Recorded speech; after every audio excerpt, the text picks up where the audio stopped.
you have to take this particular incident in a vacuum because it really is. There are mental health issues involved. There are other issues involved. And I think you have to take it uniquely. But I also understand that concern from journalists. But there's extremes, though. So I think that there are extremes. That's the point. There's extremes. We need to meet in the middle. So the problem is that tennis is the extreme. We've seen how tennis has treated Serena Williams and her sister, Venus Williams. Yeah. They've figured out how to deal with it and still excel at their sport. That doesn't make it okay. Yeah. Second round of the playoffs starting, and the Hawks are flying. They're flying way too high, folks. Naomi Osaka pulls out of the French, sparking a conversation about the relationship between journalists and athletes and mental health. Plus, Renee reveals how the WNBA and the Atlanta Dream are celebrating Pride Month, and Chris Bosh joins us to talk about his new book and his time with the Miami Heat. It's Takeline right now. I'm Jason Concepcion. I'm Renee Montgomery. Let's go!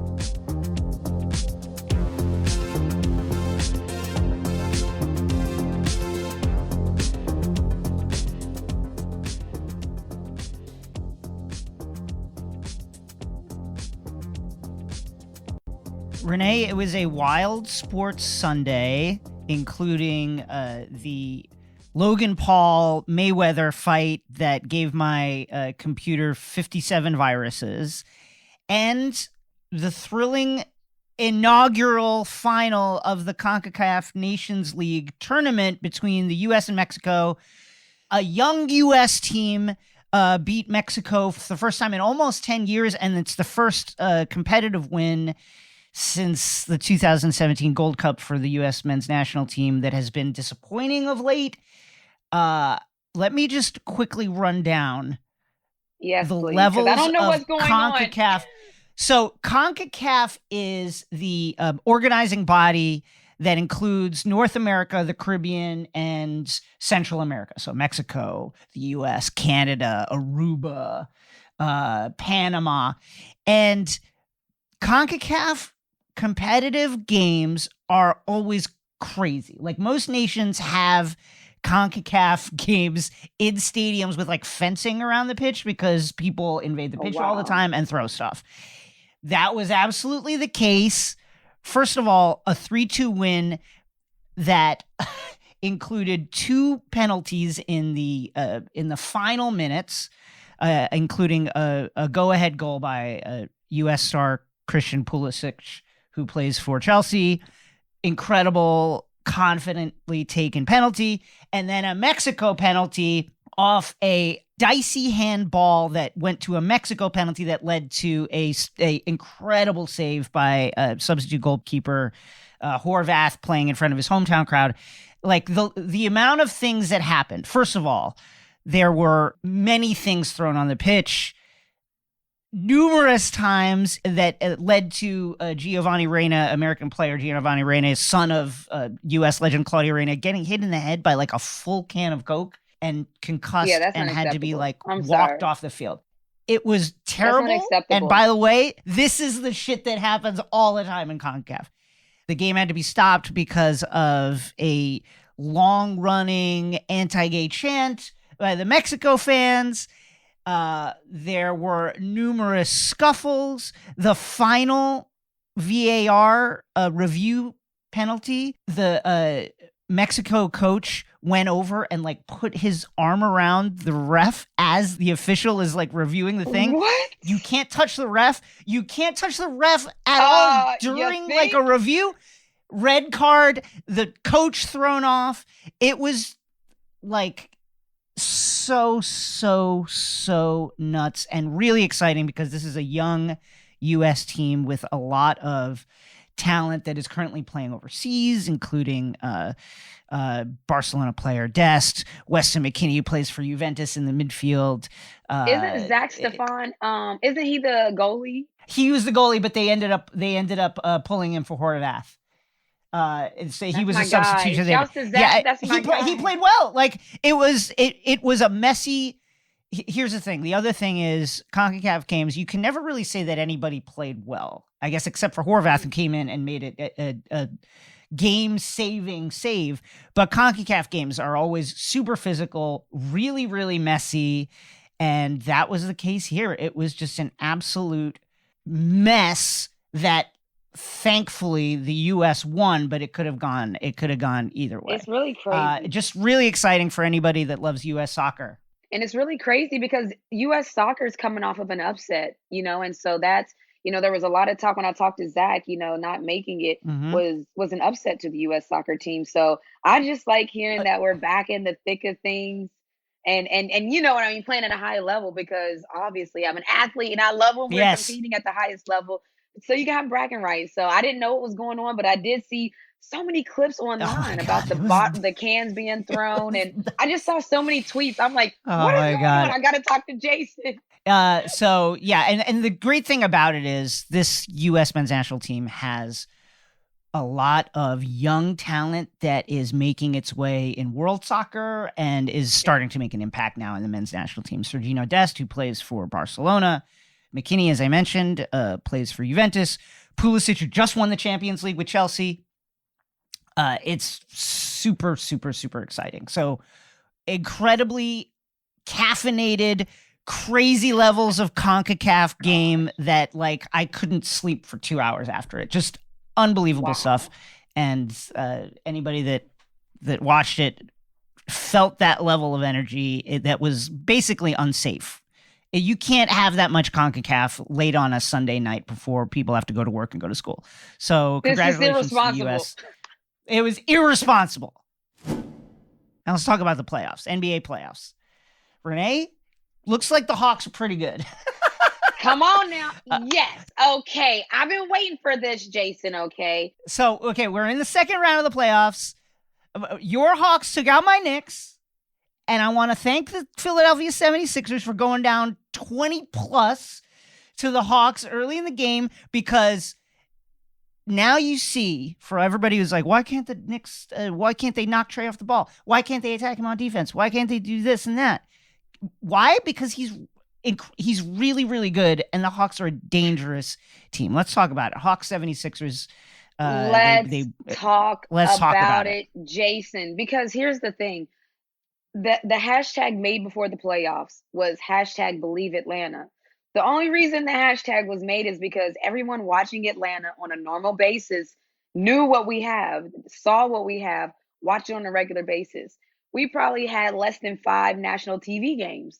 So this really matters, because a lot of national media, national fans, they haven't really watched Trae Young on full display. He's not doing anything different than what he does every single night. I don't know how to stress this enough, that you should just believe Atlanta, in a sense of Trae Young is as good as advertised. Yes, our teams haven't been good in the past enough to make the playoffs, but Trae Young has been doing that, and everybody tried to minimize it to, oh, well, he's just a volume shooter that just shoots a lot and can't carry a team and blah, blah, blah. And then when we got our free agents in the offseason, we paid too much for everyone, according to everyone known to man. Bogey's not good enough. Danilo Gallinari is on his last leg. I'm just saying the things that were said to us. And I'm just sitting here looking at this team like, man, injuries have really given us fits, as with every other team in the NBA. Yeah. But nobody's putting that asterisk beside ours. When we were losing with all of our injuries, it was, oh man, Atlanta's just not good enough. The talent isn't put together. It's not that. But when other people were losing, Anthony Davis is out. That's why they're losing. Oh, this person's hurt. No one gave us that asterisk, right? So now everyone gets healthy, and we start to see all those pieces that Coach Lloyd Pierce and Coach Nate McMillan put together. And Coach Nate McMillan has just been doing an amazing job of, you hear the press conferences, they're talking that talk. The Atlanta Hawks players are like, look, we think we can win. We don't care what everyone else thinks. They're saying it out loud so that people understand this is not a fluke. And so for me, I'm hyped, because I watch them I cover the Hawks every single game. So I'm just watching X's and O's of our team. And if people thought that Trae Young is a fluke, he's not. If people thought the Knicks were terrible, they're not. We're actually just a really good team. It's hard for people. It's really hard for people to get that, Jason. You get what I'm trying to say? It's hard for people to understand that concept. The thing that I kept thinking watching Trey just cut up the Knicks and then eviscerate the 76ers defense. The 76ers made an incredible push in the final minutes of the game. Yeah. To cut it to only a 4-point Hawks lead, is that Trey's game shows you the importance of a floater in the modern NBA game, especially at this point in the season where everybody's good. Yeah. NBA defenses want to run you off that three. They want to run you off that three. Every NBA defense that's worth anything is predicated on running shooters off that three. And then what's waiting for you when you come off that three, there's a dragon under the rim, right? There's Clint Capella for the Hawks. There's Joel Embiid for the 76ers. There's Rudy Gobert for Utah. There's DeAndre Ayton for Phoenix. So you got to have something, especially as a small guard. You got to have something on the run that will allow you to score. And that freaking floater, I wake up at night and I'm just like, floater, another floater. So I don't want to see that floater. And it is an unbelievable weapon. And listen, I thought obviously the Sixers had to find something in that first half, and it feels like they found a few things, crashing the pick and roll. They bring Thibault over. They did a few things to try and disrupt the Hawks getting into their sets. But man, Trey loves to see that trap because he can pass with both hands. It is, and you got to do it 35 feet out. Like, that's the other thing. It's not like you're doing it just like around the 3-point line. You got to do it like midway between the 3-point line and the half court. Trey Young held up the floater. He held up the 3-pointer like Love and Basketball. Monica Wright, I'm telling you, he held it up there. 35-footer. He stood there and posed like, just so people can understand, he shoots those like he shoots normal threes. And then it's just to say what maybe the Sixers can do. They got to, of course, you have to get the ball out of his hands. Easier said than done, right? You got to get the ball out of Trey's hands. More than that, because y'all have Bogdanovich, y'all have Herter, you all have ball handlers. More than that, you got to keep him from getting it back. Like, I think denial is the next step for the 76ers. If they can force the ball out of Trey's hands, great passer. I found a stat in Kevin Arnovitz's piece on ESPN. So when the Sixers sent multiple defenders at Young, they did it 15 times in the second half. The Hawks went 7 for 11 for 19 points during those possessions because he can just find guys. Wow. So not only that, you have to get the ball out of his hands. You have to run off those shooters, and then you have to stop him from getting it back. Just denial, put those big bodies on him, those athletic bodies, and try and keep the ball out of his hands. But man, Hawks are good. And Hawks are good. Like, I just say it again for the people in the back, Jason, because Hawks are good. I think it's hard for people. One more thing, because I had a lot of my Knicks friends. I had a friend of mine was like called me after the Knicks loss, and we're like, "We never got physical with Trey. Why don't we knock him down? Why didn't we?" I'm like, first of all, Trey is 6 foot nothing. There are basketball professionals on that sideline who think about basketball every second of every day. You think that right now they have never thought of, I guess we should get physical with Trey Young? You think that if you walked over there and told them that, they'd be like, oh my God. Oh, wow, thank you so much for coming up. What a great idea. Yeah, no. First of all, he's incredible at drawing fouls, and he's a great foul shooter. So he's just going to go to the line again and again. And two, you can't catch him. Like, getting physical with him 35 feet from the basket, it's just, there's a reason it keeps on not happening, and that's because he's really good at not letting it dissuade his game. And I would like to say that the Knicks did try to get physical with Trey Young. They did it. Everybody tries. It not while the game was going on. Remember, they were bumping him, and he was like fixing his shirt, walking to halftime, like walking to the locker room. They tried to get physical with him. I don't know if people understand, but that fuels him. Trey Young is who he says he is, and he wants people to know that. So the more you try to get under his skin or get him, that's like fuel to the gas tank. Like, he loves that. I'm just saying. They tried. Listen. They tried. It turns out that Trey's good. I mean, what can you do? He's good. What about let's go to Bucks Nets. Game 2 is tonight. We're taping Monday morning. Game 2 is Monday night. Bucks fell to the extremely combustible Brooklyn Nets, despite the fact that James Harden left within moments of the opening tip with hamstring soreness, which is not great. Harden missed 21 games during the regular season, much of those with that tight hamstring. Yeah. The hamstring just kind of, it doesn't really go away. It's the worst. It either heals or it doesn't, and it just hangs around. It just hangs around, and there's so Harden ruled out for game 2. The Bucks need to figure something out, but I'm not sure what what they can really do because man, the Nets are just good. They only need 2 of the guys at any time, and the rest of the team is really good. I think that if I were the Nets, I feel like I would just sit them. I would just sit Harden until basically the finals. Like that's just how I would look at it. I would be like, he's not rolled out of just game 2. It's game 3. It's game 4. It's game how many ever games it takes. He's out, and they have the luxury, like you said, of they have 2 guys on any given night that can just carry any team. Like those 2 guys alone together, that's plenty. And so when you add Harden, that's a wealth. They have a wealth of talent. So one of their talent isn't there. I don't think it changes anything for the Brooklyn Nets because, again, you saw what they can do. They're that team, and I think they realized that when they lost the game last round, James Harden said it. He said, look, I think it was the best thing for us because we had to realize that we actually have to try almost. Like he was basically saying they know they're good and sometimes they just rest on that. They're a scary team. I don't care if Harden's out until the finals. Terrifying. Like they're a very scary team, period. Yeah. According to Cleaning the Glass, without Harden, KD and Irving in the lineups, those lineups outscored opponents by 9.1 points per 100 possessions. So they don't even need him. It's insurance really that they had 3.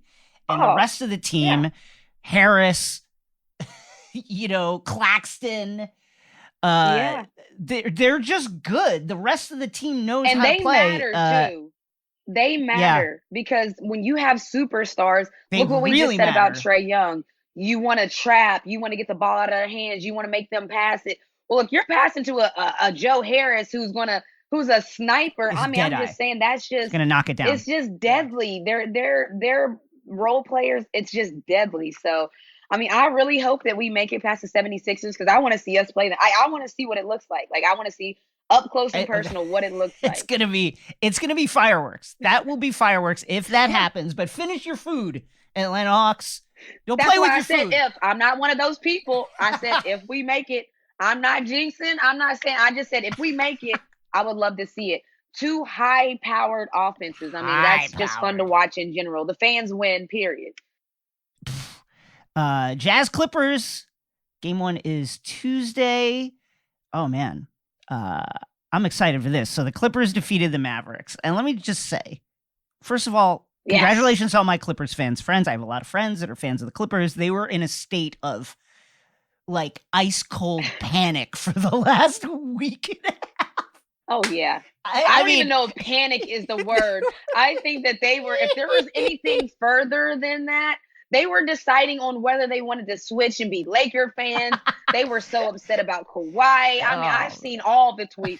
Don't delete them now, Clippers fans. We saw the tweets, okay? They were walking around like in a absolutely catatonic haze. So just to recap, first of all, the Clippers tanked their final games of the season to avoid the Lakers, which I think in retrospect, you would have liked to take on the Lakers who were ailing and just not able to put together a cohesive team on the court. They wanted the Mavericks, despite the fact that the regular season would have tended to indicate that the Mavericks were a problem for the Clippers. They beat them by 50 at one point in the regular season. Yeah. And Luka just ran wild the whole time. Well, guess what happens? They dropped the first 2 at home. Series went 7. Kawhi Leonard put the team on his back in game 6 and 7. Like an all-time put the team on my back game in game 6. Kawhi was hit like 3 shots down the stretch that were just iconic, legendary. I'm getting to my spot. I'm hitting this, or we're losing shots. Unbelievable stuff. And then they won. Now it's Jazz Clippers. What do you think of this series? I think the series is going to be interesting because I think that was a wake-up call for the Clippers. The reason that the Clippers and the fans were going crazy is because everyone knows the potential that the Clippers had, and everyone's looking at how they're playing, and we're like, what is going on? Why isn't it matching up? I think when you drop two, the first two at home, like that's a wake-up call. Yeah, it is. Like that, their backs were against the wall. Like you couldn't get any closer to the wall than the Clippers got. And they showed up. The players were who we thought they were. I think that's going to carry over into the next round. I really do. And I think that now they're going to be thinking, we can't drop those first two. We got to come out the first game. So for me, I just know that the Clippers are going to be a ready team next round because it looked like they weren't ready last round. But what do you think? Like, what do you think about that matchup? First of all, I agree with you. When the Clippers invited disaster, and I think what we all expect from a Clippers team is to collapse under that pressure, and they didn't. They came together. Their best player is playing his best basketball at exactly the right time. It sounds hokey, but like the Clippers are a team that like needs leadership. Kawhi is incredible, but he's not like, I'm going to yell at you and tell you what to do. Silent assassin. He's a silent assassin. And Paul George takes up that mantle, and maybe he shouldn't sometimes. Maybe he's the guy that should speak a little less at times. Marcus Morris Sr. at times tries to take the leadership mantle, and it's just. But when Kawhi is playing great and is leading by example, they are extremely strong. The Jazz have Donovan Mitchell back, and he looks like he missed absolutely no time coming back off of the high ankle strain. I think it's going to go 7. I am picking the Clippers to go to their first conference final in the history of the franchise. So I'm going to take the Clippers in 7. I'm not at all confident about it. I want to be clear about that. But I think that Kawhi Leonard playing like this is the best player on the floor and one of the best players in the NBA when he is playing at this level on both sides of the ball. So that's what I think. Yeah, it's interesting because like you know how you said you're not very confident, and if you say to game 7, that means that it's anyone's game. I feel the exact same way. I think I'm going to go with the Jazz though. Okay. I don't know. I think the same in 7. So I think we all know that this is going to be so close together that it's probably going to be 6-7 games. It's interesting with the Jazz though, with Donovan Mitchell being infused back in, because I think that matters. Yeah. I think when you're talking tired legs, you're talking energy, you're talking Donovan Mitchell is going to be just this spark plug. He's wanted to play. He's been wanting to play. He's been wanting to get out there. And you got to remember, players read the press clippings too. So Utah is reading all about the Clippers.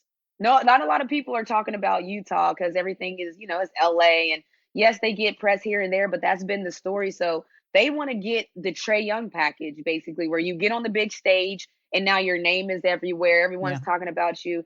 These players want to shine, and not to say that the Clippers don't, but I think that is, I'm watching it firsthand with the Hawks. That's a huge motivator. When people feel slighted or feel like the underdog or feel like, I think that so, again, I think it's so close-knit. I'm not confident about it as well, but I think the Jazz have this huge chip on their shoulder that I think that they're going to be playing with. And the Clippers, we've seen last round that they can get complacent. So I just know that we have one team that has a huge chip and the other team that just be chilling sometimes, okay? It's really two teams that nobody believes in. Here's the thing. Like, Utah has a great season. They're a great team. The Clippers have arguably the most talent on paper left in the Western Conference.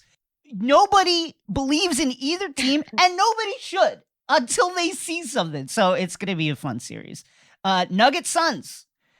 Whew. Okay. I think that this one for me is High Suns. This one is for me is easier. Devin Booker with a 47-point masterpiece to advance the. Can we talk about that though? Wow. No, it wasn't just. There were so many storylines. Okay, first of all, Devin Booker pulled up to Staples, and I'm like, who drives to the away game anyway? He drove his all-black Buick Grand National to the game. It looked like a battleship. It was so big. Like, I'm first of all, that to me, I was like, okay, I see you, Devin. I knew he was going to be on one then. Then you got to remember his boo thing, Kendall Jenner, the LA girl, is going to be there. Her ex is on the other team. You're going against her ex. And when I tell you, Devin Booker didn't just take over the game and win the way he did it. He was telling people, what? You got something to say? Oh, I didn't think so. Like he was like punking people, it looked like. I just couldn't believe it. I just couldn't believe what happened. Late in the game, there was a moment. There was a moment where Chris Paul was doing the Andre Drummond imitating LeBron post-up meme, like on the court, and it was unbelievable. The LeBron James goes out in the first round for the first time ever. Again, Booker. I think that obviously the Lakers were not healthy. Anthony Davis arguably should not have even taken the court in that game because definitely should not have taken the court. No way. In the first 10 seconds, when you saw him sliding to the left and to the right, I was like, take him out. Like, just anybody can see, like, take him out. Definitely shouldn't have been on the court. I mean, props to him for giving it a go. But yeah, it should not have been out there. I look at Denver, and they have kind of like cobbled together a backcourt in the absence of Jamal Murray with 30-year-old Facundo Campazzo and Austin Rivers, who was my favorite Knick for 14 hours earlier this season. 14 hours. I can't. When the Knicks, he scored like 25, the Knicks beat the Jazz, and he hit a bunch of threes, and I was like, Austin Rivers is my favorite Knick. That lasted for 14 hours. I just think that Devin Booker should run wild against this Denver backcourt. 100%. Should absolutely run wild. I love what Denver did this season. The injuries are awful. Jokic has had an unbelievable season. One of my favorite players to watch. I think the Suns are going to win in 5 or 6. Yeah, and speaking on Campazzo and Austin Rivers, amazing pickup by Denver, by the way. Austin Rivers came in. He's literally been a pro. Won a couple games. He's a pro. Won some games for them, like literally. Yeah. But Campazzo, he's interesting because he gets under people's skin. I watched Steph Curry play against him. And it's not that he slowed down Steph Curry. It's just when a player makes a shot and then makes a point to go look at the defender and let him know that I just did that on you. Yes. That means that they're under your skin a little bit. Like it's not that he's slowing them down, but he bothers players. So that's going to be fun to watch with Chris Paul and Campazzo just because of that dynamic. Chris Paul is with the games. Like you just said, he was doing the LeBron meme. He's with the games. Devin Booker, though. That's the one. Like Devin Booker is the same. These players want to take that next step from really good to, yes, I'm that dude. I'm a part. I need to be in the conversation basically with the good ones. And so Devin Booker's another one of those guys that he's driven by that. He's been in Phoenix where everyone has said that they should have been better many, many years. They get Chris Paul now and they are the team that we all thought they could be. They're loving it. But yeah, I got the Suns. I think the Nuggets will put up a good fight, but I agree. I don't think that this one is. I don't think this was the Phoenix. If the Phoenix Suns don't win this round, I would be shocked. Booker averaged almost 30 points a game, 6 rebounds, 5 assists, 42% from 3 against the Lakers. I think he's going to go. I think he's just going to eat against this Denver backline. Wow, really, NBA playoffs are super, super, super fun. I love this time of the year.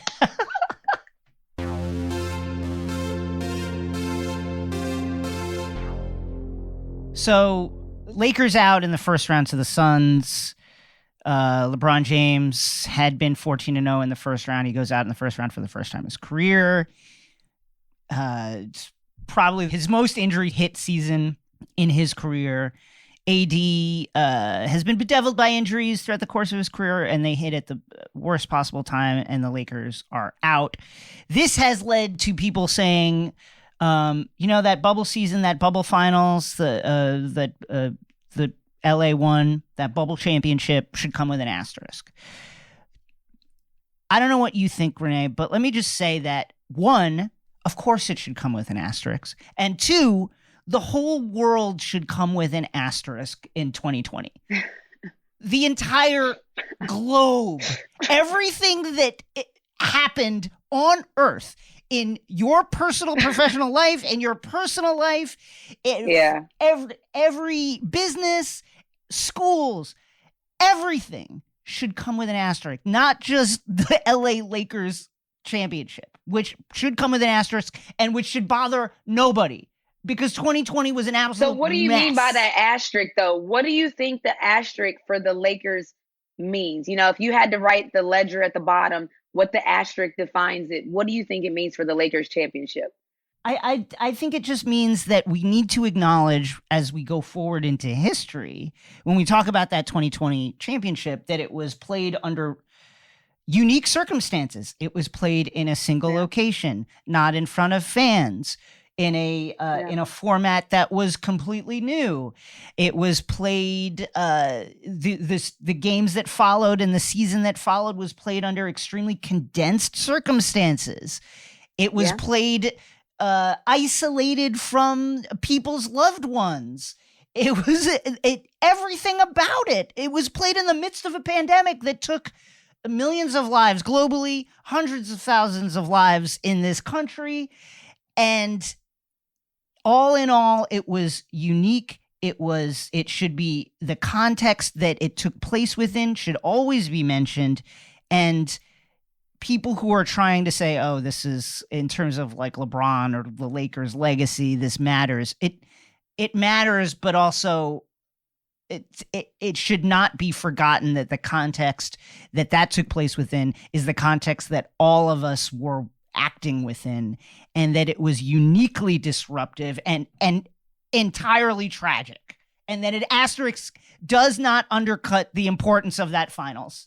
Exactly. And I love what you just said, because if anybody has seen the ESPN film 144 about the WNBA players in the bubble, that asterisk to all the athletes, that means that it was a harder championship to win.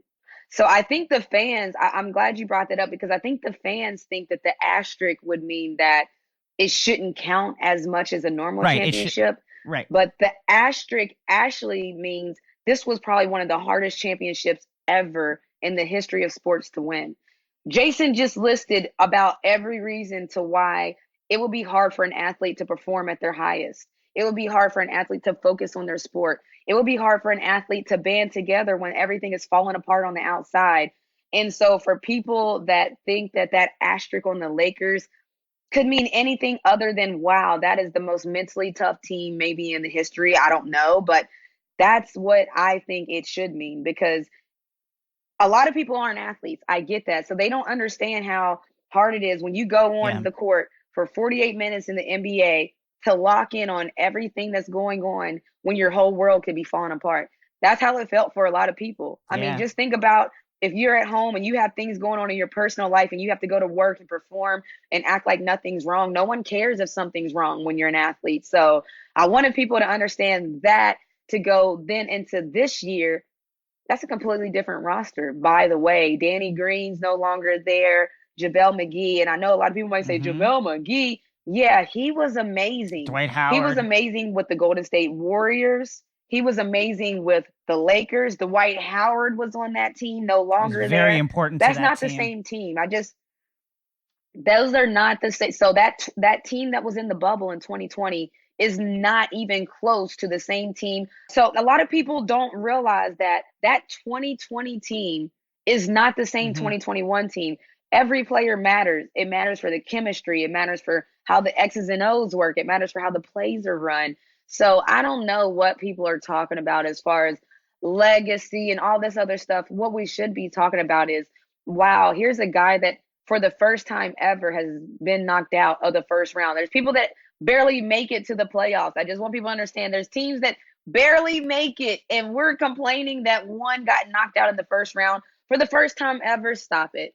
Like, there's no legacy talk. At 36. At 36, stop it. Like, at 36, how many other superstars are we critiquing this closely about how they carry their team? Usually we praise anything they do at this age because it's like, wow, you're doing this at 36. So we have to stop that slander about legacy. I don't even think that's a non-starter. I think it's silly to even talk about. Okay, so Jason, Suzanne A. Baird, co-owner of the Atlanta Dream, and myself are members of the LGBTQ community, which is super rare for pro ownership. Mm-hmm. The important part about this is, first of all, you need to know that it's Pride Month. I know you know, Yes. but I say that because the WNBA, as usual, is leading the charge in inclusivity. And I just want to talk about some of the things that the league, as well as the Atlanta Dream, are celebrating during Pride. So I'll start with us, the Atlanta Dream. So every team typically has a Pride game every year. There's Pride games on national TV. And for the Atlanta Dream, we're going to have drag queens come in and be our in-game hosts. So normally, as you guys, if you go to the games in person, there's people that are in arena that gets the crowd hype, that gives the updates, the everything that you need to know in arena.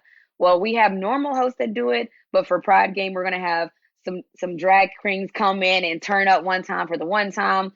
We have rainbow themed graphics, and then we're going to highlight a lot of the Atlanta Pride leadership because, as we know, Atlanta is one of the flagships when it comes to Pride and the Pride Parade. People travel in from all over the world to go to the Pride Parade. And so we're going to bring in some of those people that bring that to life.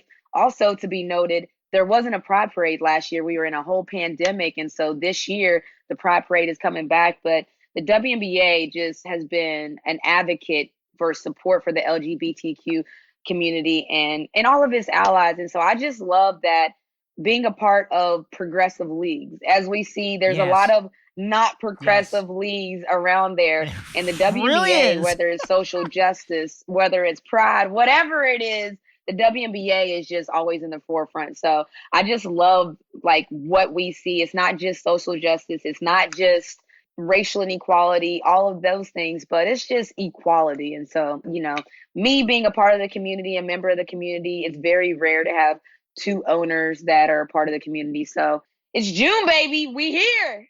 I love it. I mean, it's just goes to show that for the life of the WNBA, since it started, the league has never run from the smoke. The league has been in the smoke. There's no way to get away from it. The league, that is the league's DNA. We want all the smoke. Yes, all of it. Moving on to action, some unbelievable game winners, buzzer beaters in the W this past week. This is continuing the trend that has been going on for the entire season. Yeah. Unbelievable. We started out opening night, Jason. It started opening night. Like the first night that the game started, Diana Taurasi just wanted to say, allow me to reintroduce myself in case you forgot.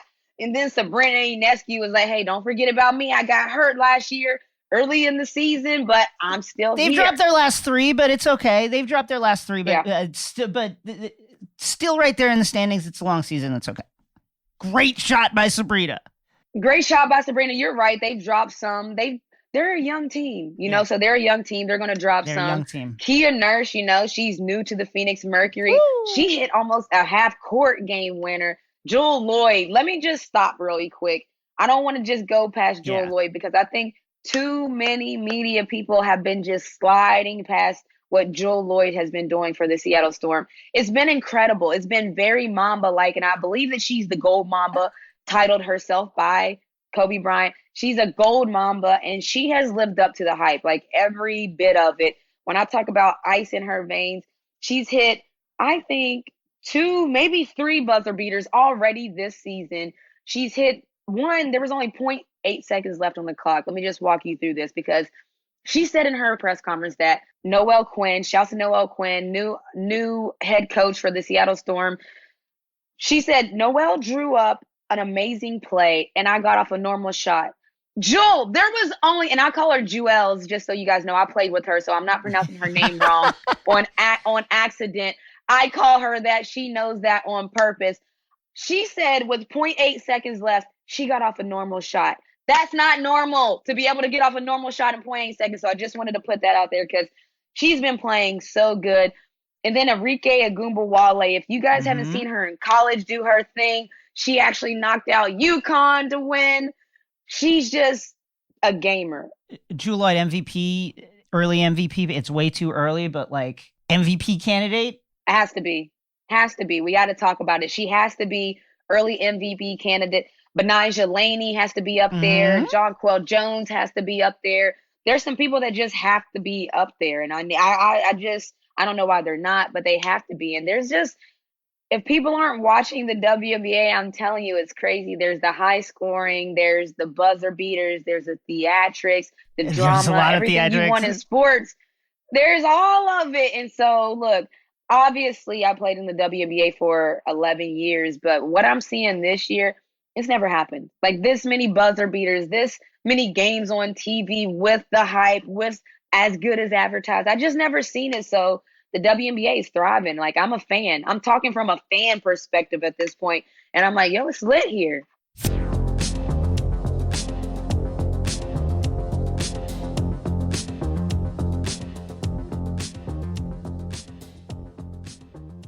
Takeline is brought to you by wine.com. You know, sometimes you walk into the shop, the wine store, the wine aisle, the alcohol aisle, and you can just get overwhelmed by stuff. That's where wine.com comes in. Wine.com is the world's largest wine store. You will not find a bigger, broader selection of wine anywhere. It's the world of wine delivered right to your door. Wine.com handles your wine with great care before you even place your order by doing their own warehouse and fulfillment. Adult signature is required, so delivery options are up to you on your schedule. Choose your delivery date or opt to pick your wine up at one of thousands of Walgreens, FedEx office, or other local pickup sites across the nation. Either way, shipping is on your schedule. Use the 5-star wine.com app on iOS and Android where you can scan, rate, and buy on the go to save your favorites to My Wine. Wine.com, your one-stop wine and spirits shop in California, New York, Florida, and New Jersey. Go to wine.com/Takeline and get $50 off your first order. Terms apply. Takeline is brought to you by Comedy Central's The Daily Show with Trevor Noah. 4 nights a week, Trevor Noah and The Daily Show news team unpack the news you want to hear, the news you don't want to hear, and the news you can't hear because you accidentally muted your TV, which makes The Daily Show your most reliable source for all the issues, including how bragging about storming the Capitol on social media is probably not a winning strategy, and voting, how America speaks to the manager. Trevor Noah is always trending on my timeline because, honestly, he's just so funny. Look, I love news, and I always want to know what's going on. So what better way is there to consume news than through a hilarious host like Trevor Noah? Plus, catch Trevor's exclusive interviews with politicians, artists, athletes, and activists for perspectives you won't hear anywhere else. That means Trevor's got you covered for just about everything you need to know, just about every day. So tune in and you just might learn something about everything. The Daily Show with Trevor Noah, new weeknights at 11:10 Central on Comedy Central.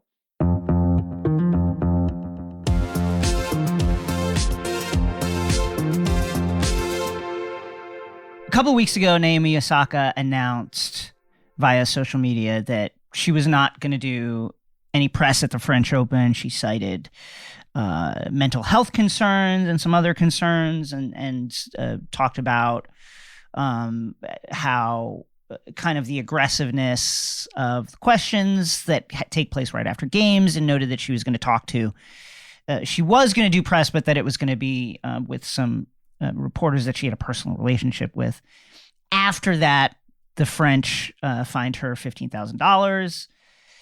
The 4 other majors, Wimbledon, the U.S. Open, the Australian, then got involved and said there would be, if Naomi or other players tried to not do press during their tournaments, that there could possibly be greater consequences, including fines and bans.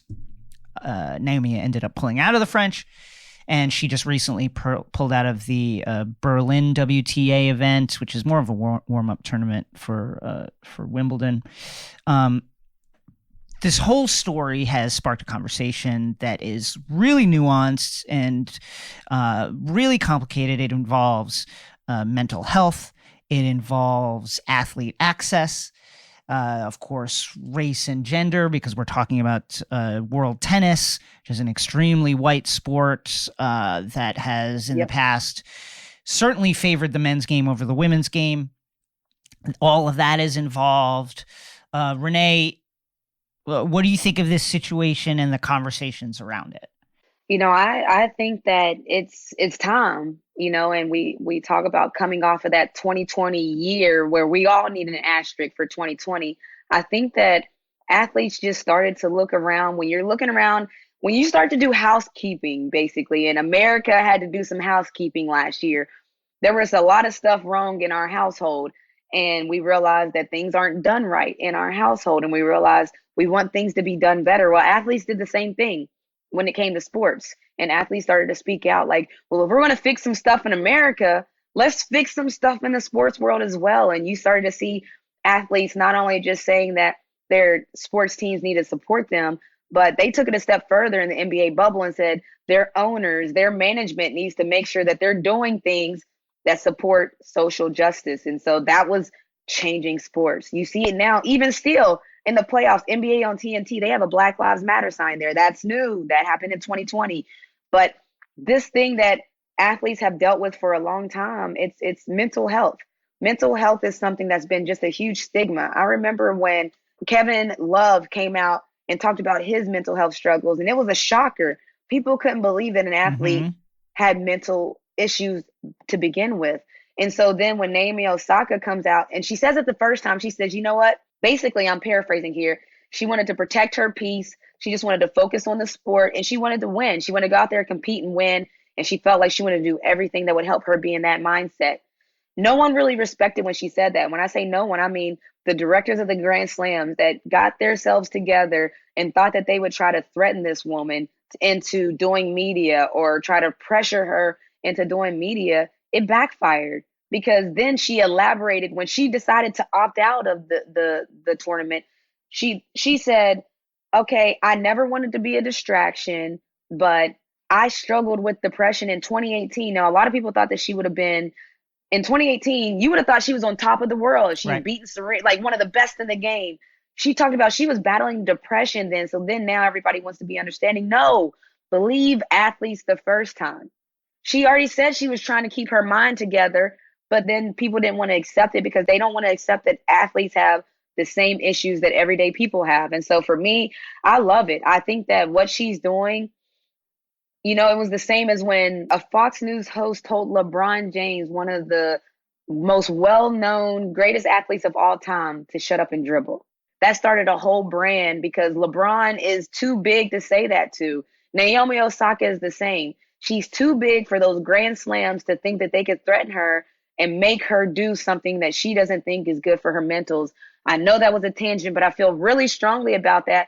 I even went on and I tweeted that she needs to start the Osaka Open then, and she creates her own where it's designed for the best players to go there to be treated a certain way. She never said that she didn't ever want to do media again. She said that it needs to change. Maybe what if you ask the questions ahead of time? There's a moderator that knows what's going to be asked. You still get your questions. You still get your answers live from the player. But things need to change because we do know that there's media members that are not responsible. Everyone's not responsible.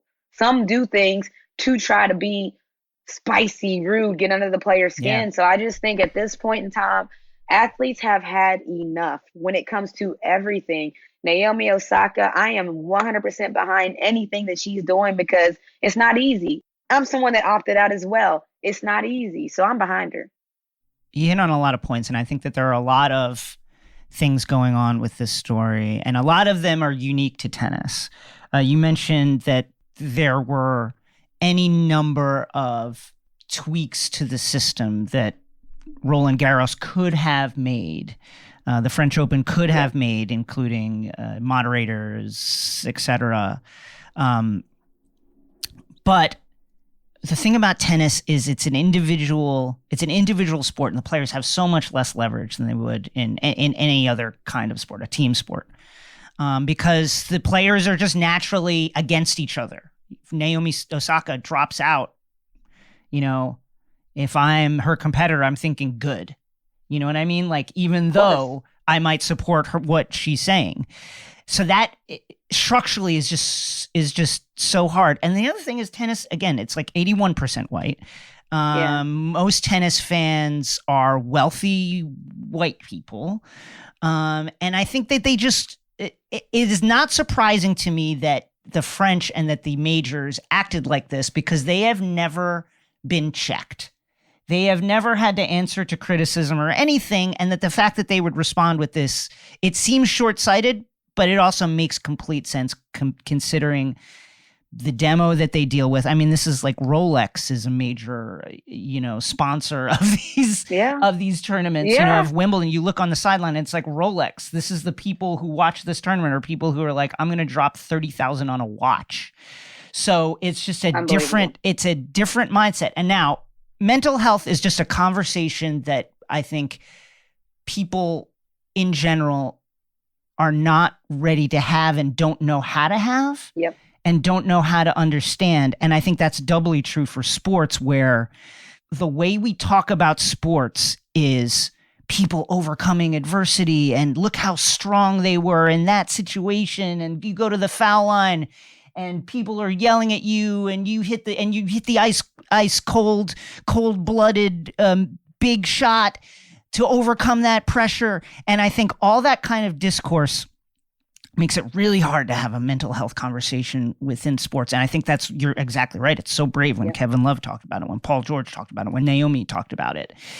And I think the thing that we need to remember is, as hard as it is for them to have this conversation and brave of them to do it, and when somebody cites mental health, we just, bottom line, need to believe them.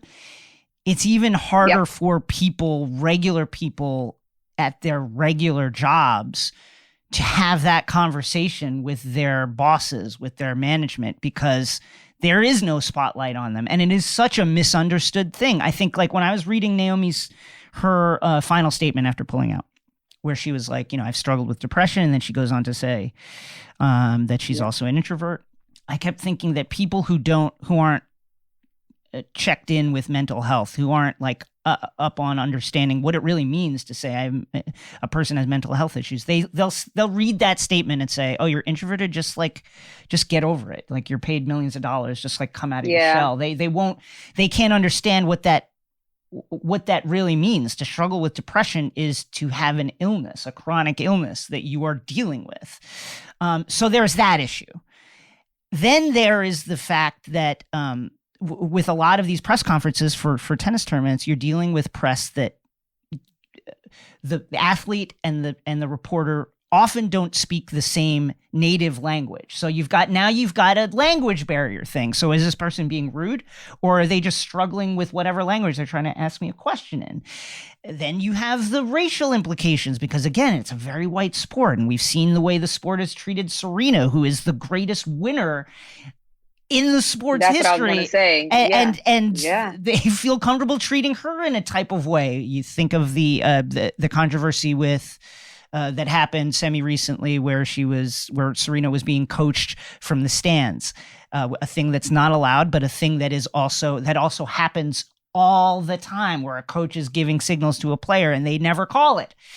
So all those things together make this an extremely fascinating and important discussion. And then again, I had friends who are journalists, right, who said, well, the thing that Naomi wants, if that happens in sports generally, it would just decimate journalism, because now it would just be PR. Yeah. If an athlete just talks to the one reporter that they are friendly with, then we're not getting journalism. We're just getting public relations. I saw that as well. That. I understand that. I understand that aspect of it, but I think that you have to take this particular incident in a vacuum, because it really is. There are mental health issues involved. There are other issues involved, and I think you have to take it uniquely. But I also understand that concern from journalists. But there's extremes, though. So I think that there are extremes. That's the point. There's extremes. We need to meet in the middle. So the problem is that tennis is the extreme. We've seen how tennis has treated Serena Williams and her sister, Venus Williams. We've seen it from a young age. Naomi Osaka posted it when she posted about what was going on with her. We saw from a young age what the media tried to do with Serena Williams. Her dad has built them so headstrong that they've been able to overcome it. And I'm not saying that when you have a mental health problem that you're not headstrong. I'm saying that they've figured out how to deal with it and still excel at their sport. That doesn't make it okay. You know, what happened with Serena Williams when she gets loud and shows emotion and passion, how they try to penalize her as opposed to when a male tennis player gets upset and shows passion. It's different. It's clearly different. Yeah. The problem with all of it is everybody's thinking in extremes. What this conversation does, it makes us talk about it. So now we need to talk about what is the solution then, because we've seen Allen Iverson go through this when they're talking about practice. We all know that press conference. We've seen it. We've seen plenty of athletes time and time again go to a press conference and lose it. Even Doc Rivers last year in 2020, where they're putting a camera in front of a black man's face and asking him, how does he feel about watching other black men get murdered in the streets?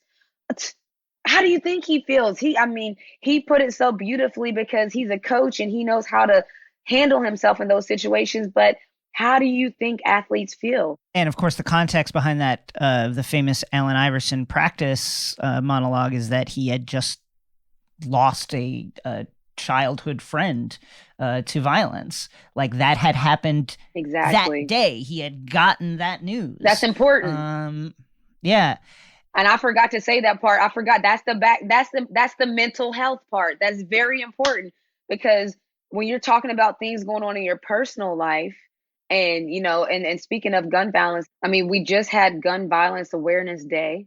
When you see things happening in your personal life and then a camera's put in front of your face, that would be a good day for Allen Iverson to have whatever's going to happen that we create in the future. So if it's I need a mental health pass today and I'm not doing media because today I need a mental health pass. That doesn't mean that every day I'm not doing media, but that's why we need to have this conversation. We don't know what's going on in Naomi Osaka's life right now. You know, like she's talked about in 2018, she referenced what's happening in her past, but we don't know what's going on right now in the present. So there needs to be some type of situation where there's one, maybe a moderator. I understand the need for journalism. Journalism creates the media that the fans get to digest and the fans get to feel a closeness to. I get that. And I understand that whole ecosystem. It needs to be there. But if something's been in place for the existence of sports and it's never been moderated, well, then maybe it's time to update how things are done. Marshawn Lynch, I'm just here so I don't get fined. He was just trying to get ready for the Super Bowl, but they tried to tell him he had to go do media, so he answered the questions one way to let people know that, look, I don't want to hear what you have to say to me. I'm just trying to focus on my sport, my job. So a lot of people are taking it as athletes hate the media. It's not that. Athletes are trying to deal with what's going on in their life, while also trying to prepare for big moments that are going to be on display in front of the world that's going to be judged after they do it. Just to put it in perspective, that's a lot. So I think what's happening with Naomi is maybe we do need a moderator that now the media gets to ask their questions, but they submit their questions and the moderator asks it live. So they still get that live reaction that they want. But then if the questions aren't, let's say, the right line of questioning, then the moderator can send them something back, rephrase your question, we'll ask it later. You know, we're not saying no media. It's saying that some media members come on there wanting violence. They chose violence, as they say on the internet. Some media members go on there and they choose violence. They don't like LeBron James. So all they want to do on that whole press conference is say rude things to LeBron James in hopes that he snaps back at them and they have something to write about. That might have to stop. That's what we're saying might need amended. And I think you said something important, and I just want to pull it out. When a new generation and new voices come into a space, anywhere, could be any workplace, doesn't matter that it's sports, but any workplace, it is quite natural for that younger generation, the new people, the new voices, to look at the way things are happening, the way things are run, and say, do we really need to do it this way? That is natural. That is a thing, that is a dynamic that happens in all areas of life professionally. And it's a thing that just happened here with Naomi Osaka and the French. And you can either have that conversation and try and open a dialogue and figure out, well, do we want to be progressive? Is there a way that we can improve the things that we do? Or you can crack down, which is what the French decided to do. All of which is to say, this is a natural thing. As generations come into a place, they want to know if this is the best way to do things and give them that buy-in. You have to, because think about the new age of generation. They're gamers, they're introverts in general. Like, I think Naomi Osaka is a product of our new generation where social media and gaming and all those different things have made people more introverted. I mean, even how you date, dating apps are a way that a lot of people meet now. Yep. Back in the day, I'm just saying, like, I met most of the people I dated in real life, in person. Like, I never did that. But it's not a bad thing that people are on dating apps. It's just the new thing. It's the normal thing now. Everything is more introverted. You meet every people more introverted. It's just different. So yeah, maybe it's time for things to kind of shift. So of course we're going to continue to follow the story. Naomi's one of our favorite athletes, and we will see if this sparks a broader conversation, not just around mental health, but in the relationship between the press and athletes. In athletes having a greater voice in the way sports are run. We shall see.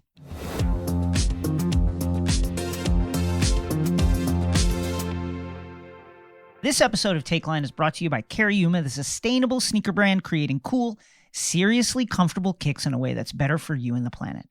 Style and sustainability go hand in hand with Cariuma. From day one, they've been doing things differently, from partnering with ethical factories to sourcing low-impact, natural materials, even designing their own single-box, carbon-neutral shipping program. Their best-selling style is the Oka Low, a classic low top made with organic cotton canvas and a natural rubber outsole. Oka is everything you want in a summer sneaker: classic, comfortable, right out of the box, and available in best-selling colors like rose, green, navy, and off-white. Cariuma's 100% vegan EB sneaker recently had a waitlist of over 20,000 people. Now the EB has grown by one. The new EB slip-on has 3 times lower carbon emissions than the average industry sneaker currently on the market, not to mention the ease and comfort of a slip-on sneaker. The EB is made with super lightweight sugarcane outsole and a perfect upper knit from recycled plastic bottles and sustainably harvested bamboo. They're even machine washable. Every pair comes with Cariuma's signature insoles made with cork, organic momona oil, and memory foam. They're lightweight and breathable, but that's not a trade-off for comfort. There's really a night and day difference between this shoe and the other canvas sneakers. You know the ones. Cariuma ships free and fast in the USA and offers worldwide shipping and 60-day free returns. They use single-box recycled packaging for a carbon-neutral delivery to your front door. And for a limited time, Takeline listeners can get an exclusive 15% off your pair of Cariuma sneakers.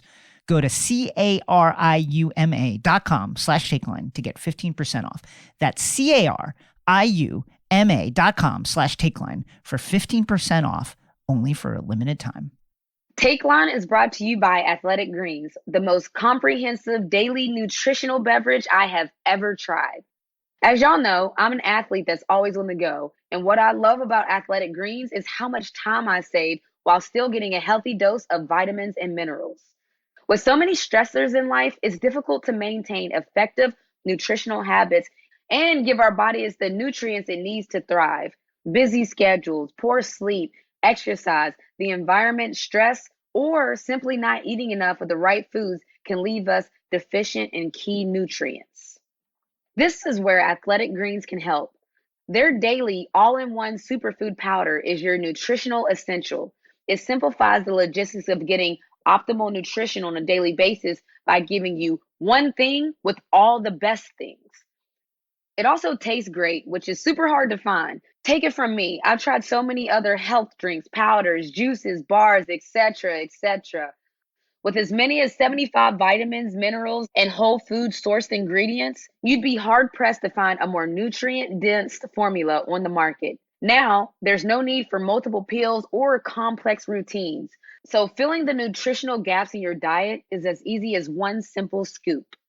It's lifestyle friendly, whether you eat keto, paleo, vegan, dairy-free, or gluten-free, and contains less than 1 gram of sugar without compromising on taste. So if you're looking to get more out of your multivitamin and invest in your immunity, energy, and gut health, then you'll struggle to find anything more comprehensive than Athletic Greens. They are offering our audience a free 1-year supply of vitamin D and 5 free travel packs with your first purchase if you visit our link today.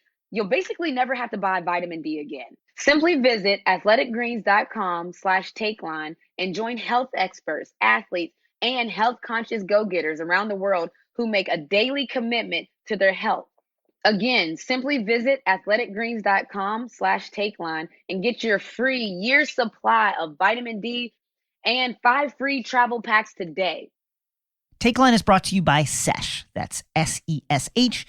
Traditional therapy can be expensive, and to many of us, it's inaccessible.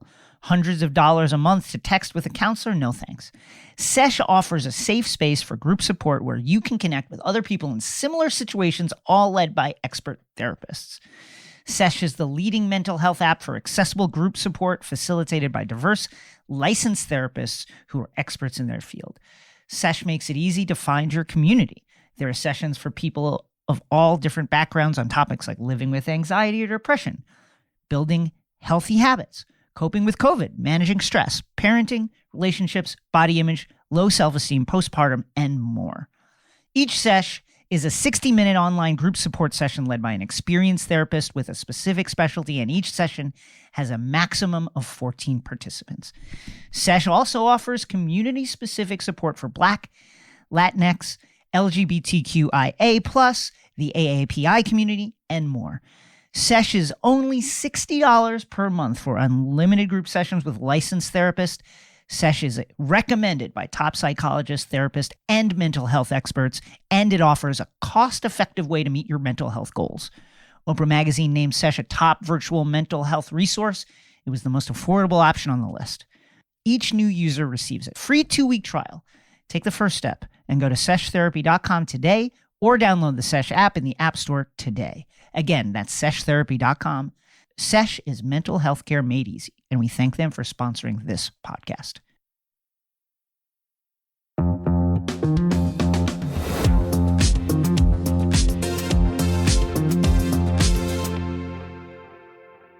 Super excited about this next guest. He is a 2-time NBA champion, 11-time NBA All-Star. Very soon, he is going to enter the Naismith Basketball Hall of Fame. His new book, Letters to a Young Athlete, is available now. Chris Bosh, thank you for coming on the program. Man, thank you for having me. I'm really excited to be here. Thank you guys so much for having me. Chris, one of the things that's evident from following your career, from reading your book, is that you are a reader, a voracious person who takes in information. What made you decide to structure your book in the way that you did as missives to your younger self? You know, that's kind of been a question a lot of people ask. Is it to my younger self? You know, I think we all see a younger version of ourselves in younger people that we admire, right? Some talent that is there and that's either just getting through or dormant. And not even if that person is younger, just someone with a possibility inside themselves. And so we felt that the letter aspect was very, very personable. During that time, I remember amongst all of the classics, I was reading letters from Seneca. Oh, wow. You know, every now and then. Yeah. So I was we were kind of in that vibe, but it was something that was encapsulating about writing a letter. And, you know, especially today with instant messaging and direct messaging and social media and email, you know, letters are kind of a defunct technology, but it still works, you know? So I thought it would kind of be nostalgic, but very, very personable. I want people to feel like I'm writing it to them. So you mentioned Seneca's famous collection of letters. I can't pronounce it in Latin. But that brings me to a really interesting part of your book and just you and your career. Chapter 4 in the book is about cultivating the mind, and it's about, you know, for you at least, it's about breaking this like dumb jock stereotype and finding different influences and things that'll inform whatever it is that a person chooses to do with their career. Yeah. How has that informed what you do, whether it be your athletic life or your post-athletic life? I mean, it's all about learning and wanting to get better. I mean, I can't even describe to you why I do the things that I do. It's just in me. I just wanted to do it. Like, I talk about this in my book. Like, why are you doing this? I remember someone asking me, why are you working so hard? And I was in the pros. Right. I was in the pros. I'm not an MVP. Sure, I'm an all-star, but it's certain things that I have not attained. And I see my vision is so much more time and space in between where I am now and where I want to be. And so, like, I've had people ask me, why are you working so hard? That was such a crazy question to me. I was like, I don't know. How do I answer that question?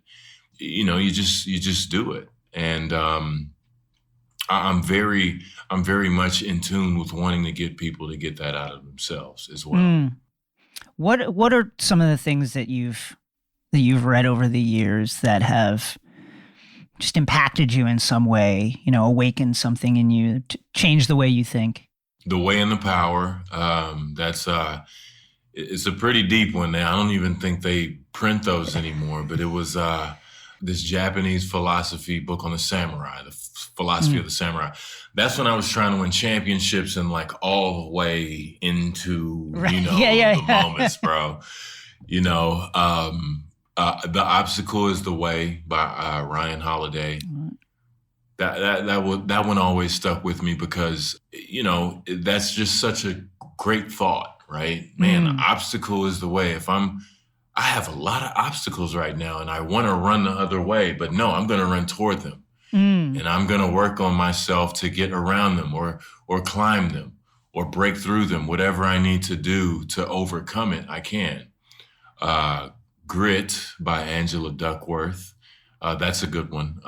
That was one of my coach, Eric Spoelstra, head coach of the Miami Heat in the NBA. He would always gift us books during Christmas. And that was one of the books I would actually, I read the books he sent just because I knew, and then we challenge each other. We debate during the season and all that stuff. It was a lot of fun. He gave us that book, and I really got a lot from that because, at the time going through the rigors of being a professional athlete, it gets lonely, it gets tough, it gets hard. You have, just like anybody else trying to be a good professional, you have to fight through these things, and I found myself doing that. And I got to go with Outliers by Malcolm Gladwell because that's like everybody knows that one. That's a household name. That book, especially for readers, that's like the book, like Outliers. It's like that's the one. And I'm a Harry Potter fan too. You know what I mean? I can't leave Harry Potter out. Harry Potter and the Hunger Games did all that too. I got that side to me too. Just got to put that out there as a disclaimer. What's your favorite Harry Potter book? The Goblet of Fire. Goblet of Fire is great. Yeah, it's a sport. A lot of sports in that, so that makes a lot of sense. It goes competing. Deep. You know what I mean? It's like I tell people, like, yo, he was in the maze for a very long time, and the movies was like 10 minutes. They were in there for a while. It was wild. Speaking of your sports life, when you look at the NBA landscape in particular now, and just thinking about the things that you're a part of as a member of the Miami Heat, a team that really kind of set the tone for, I think, what the NBA would become in terms of talented people joining forces, taking control of their own careers, taking agency in that way. Do you feel any kind of pride for being part of a thing that helped change the trajectory of the way athletes engage with their sport professionally? Yeah, we do. Unfortunately, my career came to an end. Yes. I mean, I don't think that story will be told until we kind of dissect the career of LeBron. Yeah. Because that'll be our segue into it. I saw myself still playing as well. We're the same age. Right. So I didn't see myself being in this position. But yeah, I do think we have a lot to do with that because it was just a brand new thought. It was a brand new idea. It had never been done in that context before. Sure, the Big Three in Boston happened, but man, a lot of strings had to be pulled to make that happen. They had to make like 2 or 3 trades. Yeah. And that's after we all suffer in the pros on the road to greatness, but Paul Pierce, man, was suffering. KG was suffering. Just they caught the right moment. When does that ever happen? It never happens in sports, So they were in that way, in that aspect, and they set the tone for what you have to do, the talent that is required. And it's always been like that, but this was obvious to win an NBA championship. So we took the onus on ourselves to say, okay, and it was a new thing. Like, hey, let's stay flexible. And just to be honest, as a young black man, everybody did not like that. They did not like it. Yeah, they did not have issues with it. They have issues with it today when people today try and do it. It's just like, whoa, I mean, come on. I mean, it's free enterprise, right? This is the land of capitalism. Not to get too deep or anything, but this is America. And we are all business people. And especially now, we're in the age of, decentralization is a topic. Not to say that they're the same, but, things getting disrupted always happens. Right. And at the end of the day, it's a business. I mean, we hate to say it. But it is. It's a business. It is what it is. We all want to participate at the highest levels, but it is a business, and players have to make the decisions. We're just now being aware of that, just like the organizations have been making decisions since the inception. I mean, as part of that, finding your place in this kind of like new era of disruption, when it feels like so many of the way things have been run for a long time are kind of like fraying and coming apart, is some of that your inspiration for writing this book? Not only just trying to find these nuggets of wisdom that you could pass on to other people, but trying to find your way through it on your own. Like, do you find yourself working through ideas and things as you're writing this book? Oh, hell yeah, man. It's funny you say that. You've been the first person to actually ask that question. Yes. My friends and I, we have a funny saying, in writing a book about obstacles, we had to, get over obstacles writing the book. Yeah. So I was living out real time. I want people to understand that, like, this isn't coming from me standing at a podium telling other people what they need to do. This is me telling you what I'm doing while I'm doing it.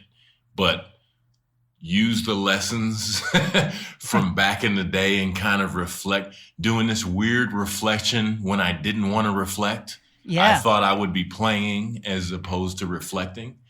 And, I had to deal with that trauma and deal with that disappointment and that heartache. And so if people are struggling out there, I hear you. Not that our struggles are the same. All problems are relative. But if you can take one sentence from this book, it's worth it. All of these principles, and I wasn't trying to do it on purpose. Right. It was happening real time. And I'm so glad that we just stuck with it and kept going until we accomplished our dreams. Was there anything while you were going through this process and writing, you mentioned like finding your way through it, where you thought this project would be one thing, but then as you're processing your own thoughts, all of a sudden maybe it became something else? Any moments like that? Yeah, I mean, when the idea came to have a book, that was crazy. I said, "What? Okay, you like that?" It was, I was just kind of, okay, great, let's do some more. It was just, it was amazing. That was an amazing accomplishment. And I had to learn how to be patient with myself, to learn how to, sometimes I think we can all get caught up in, is this something right now? Right. Yeah. And I have 5 kids, man. I had to start letting stuff go. Like whatever idea you have of a work day, of a project, of work, of accomplishments, come on. I mean, they're going to take up, rightfully so, their time. They need it. You have to mold them, and a great deal amount of my time goes to that. So like, I had to be aware of that and just appreciate when I do get to work or when I do get to play, man, this is what I'm saying, this is what I'm doing, and wholeheartedly, I just love the process. And if people like it, if my close circle likes it, that's awesome. Yeah. Great. Okay. Let's just keep this process going. It was an incremental process over 3 years, and I'm very proud of that. Pat Riley wrote the foreword to the book, and it is one of the most Pat Riley things that I've ever read in my life. It is, I could feel him yelling at me and telling me to run wind sprints and do suicides through every word of it.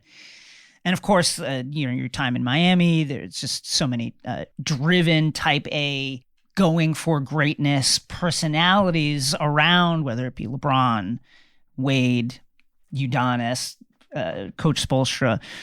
Being around people who kind of all understand drive for greatness in a certain way, but maybe slightly different ways. How did that inform just the way you go about your life and the way you went about competing?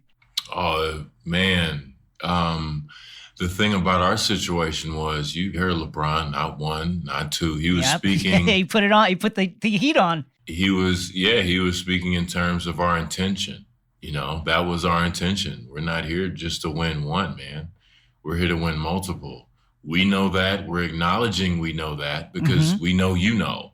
Right. And there's nothing wrong with that. Of course, we could talk about how I got spun out of control and all that stuff. That's fine. It made for a better story. But more so, you have to recognize where you are. Yeah. I think that's healthy. I think that's always a necessary. You don't have to do it, but I think it helps out because when you say that was the main thing that we said when we got there. Hey, we're here to win a championship. So this is the team that we have to construct. It's all about teamwork, communication, mental preparation. We've got to visualize ourselves doing it. This is what it's about because at the end of the day, we want to win a championship. Yeah. Collectively, we are here to win a championship. And there's so many people out there that might be like, hey, I'm kind of in that situation too. It doesn't even have to be basketball. I don't know what your situation is. But if you're in that situation, it's like, yeah, we're here to be successful. What role do I play in this team? How do I make this team better? And what are we going to do today to get better? The messages are the same. So that was always the continuous message with that team. And ups and downs, it was hard. I mean, I'm not saying it's easy. It's hard. You're not gonna want to do it some days. You know what I mean? Like, what? You want me to mop the floor? Get out of here, bruh. You know what I mean? No. I'm a programmer. Now, we need you to go to the programming building and mop the floor, but you'll be the person on the championship team. People won't want to do it. Right? And then, okay, great. You're on a championship team. You were mopping the floor. You code? Oh, man, come on over here. Think about all of the things that people miss out on, So that's kind of, my 2 cents on just the situations and how they connect. It's all the same to me. Just to kind of draw that connection maybe a little darker, I'm sure that you talked about you thought you'd be playing right now, and then your career was cut short in a way that you didn't expect. And it's great when we came on, it's great to see you. You look great. It's just great to see you. Appreciate it. I'm sure that there are, we've been through a traumatic time on Earth like this last year. And I'm sure there's a lot of people, who know you and might read this book, might pick it up, and who have obstacles in their path or dealing with situations where life has changed in a way they didn't expect. And now they have to figure out what's next. What could they find in your book, and what would you say as you've gone on your own journey has helped you find your way through this path of surprise, of a place that you didn't think you'd find yourself? The most powerful part to me was the conclusion. When I read the conclusion again, I was like, damn, I don't even read the conclusion. I need to start reading the conclusions more because this one is really good. I keep forgetting how good it is. We did a good job only because I forget how it ended myself. I forget the harshness of the truth. Yeah. And that is my last, I won't spoil it, but that's one of my last messages to the reader. And I always tell people, have every situation. It's tough to say like it's your last. How cliche is that? Right, but of course. Damn, that really happened to me. When the coach says, play every game like it's your last. Like, take it easy. Yeah. Man, that really happened to me. Yeah. So, I just want people to enjoy what they do. And if you don't have that thing, I'm not saying everybody has it. I'm so lucky to have basketball, and so much to the fact where I'm empathetic to the person who loved theater and didn't have theater class. Tons of my friends, that didn't have the same opportunity because of lack of resources. But I think we live in an age now where we can get rid of that thought. We can conquer that thought. We can do the things that we want to do. And as long as they're positive and you really connect with it and it speaks to you, oh man, I'm telling you, I lived it, man. And that's after, and don't get me wrong, I felt, I read a lot of books, and like after basketball was done, it's like, well, do what you love. I said, man, get that out of here. My conscience told me right away, do what you love. Yeah. But man, I said I didn't want to hear it because it was so simple, yet it's something that needed to be done. And I'm so glad that I followed it. I wouldn't have published a book, been able to be a part of a publishing team without it. Finally, Chris, what are you reading right now? What's on the nightstand right now? Right now, Promised Land by Barack Obama. Oh, hello. Woo, boy. Masterclass, man. First Black president. I feel that it's a must read, not only for all human beings, but especially as a Black man in America. I encourage all Black men to read that. That's in our history, man. We need to read that. And he's taking me to class. Chris Bosh, congratulations on the Hall of Fame. Congratulations on the book. Thank you for joining us. Thanks a lot, man. Thanks for having me.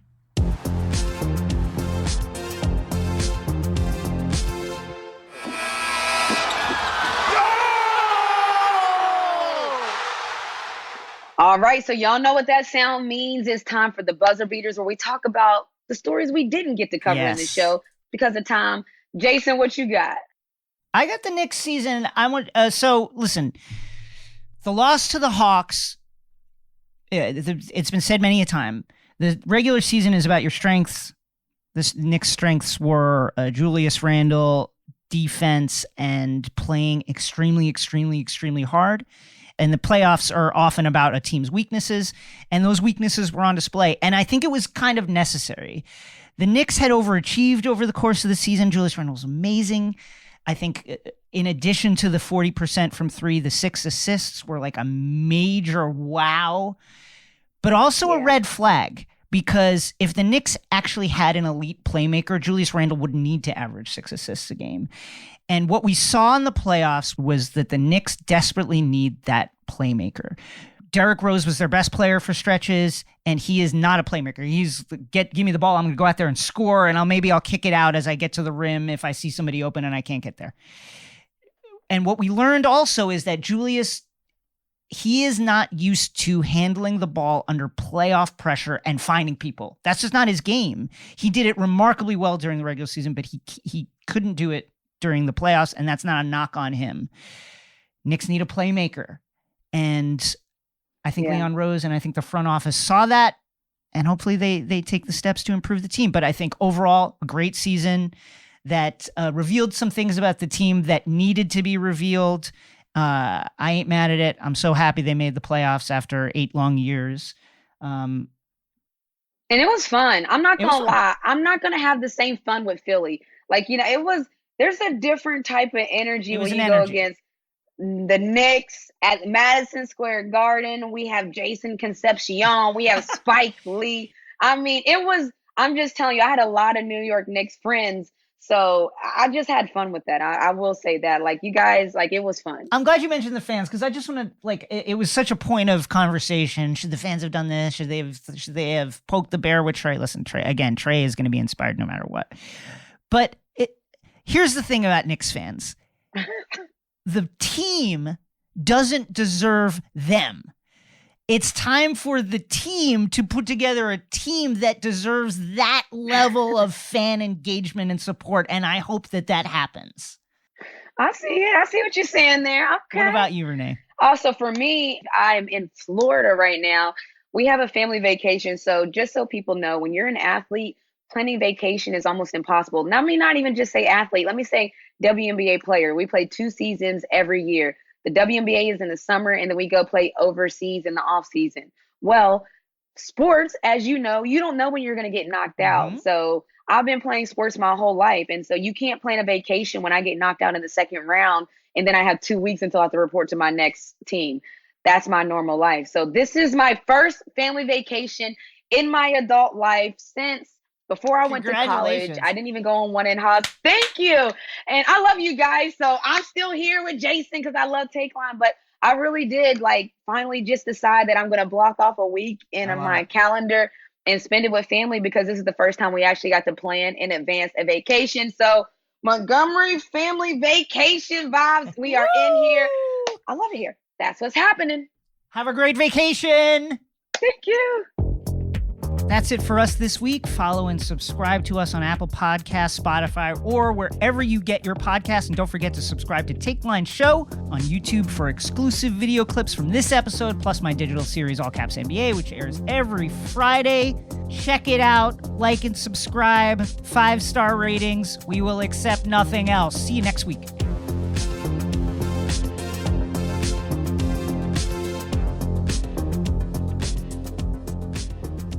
Takeline is a Crooked Media production. The show is produced by Carlton Gillespie and Zuri Irvin. Our executive producers are myself and Sandy Gerard. Our contributing producers are Caroline Reston, Elijah Cohn, and Jason Gallagher. Engineering, editing, and sound design by Sarah Gibble-Laska and the folks at Chapter 4. And our theme music is produced by Brian Vasquez.